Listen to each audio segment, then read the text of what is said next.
आरीवर्क केलेल्या ब्लाऊजची शिलाई कशा प्रकारे करायची असते ते आज मी तुम्हाला थोडक्यात दाखवणार आहे। आता बघा, मी पूर्ण आरीवर्कचा ब्लाऊज आहे ते थोडा थोडा कट करून घेतलेला आहे मापाच्या ब्लाऊजनुसार। आणि त्यानंतर आता आपल्याला हा गळा 7चा आहे, आपल्याला तयार 6चा करायचा आहे।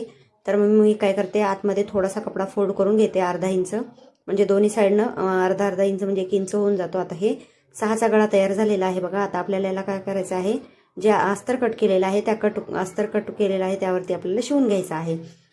आता इथं आपल्याला आरीवर्क केलेला आहे ना, तिथून अर्धा इंच शोल्डरसाठी शिलाई मार्जिन सोडायची आणि आतमध्ये शिलाई मारून घ्यायची। त्यानंतर टंच बदलून घ्यायचा मशीनचा आणि एकेरी टंच घ्यायचा आणि जी साखळी केलेली असते आरीवर्कला त्या साखळीवरून आता ही शिलाई येऊ द्यायची, म्हणजे फिनिशिंग छान येते ब्लाऊजला। आता ही पूर्ण भाग मी काय करते, आतला कट करून घेते आणि याला छोटे छोटे कट लावून घेते। आता कट लावल्यानंतर यावरती एक दाबटीप टाकायची आणि पूर्ण तयार भाग करून घ्यायचा।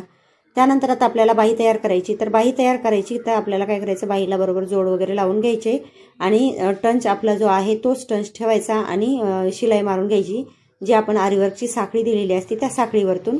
आणि अशा प्रकारे दोन्ही भाग आपल्याला आरीवर्कचे तयार करून घ्यायचे असतात।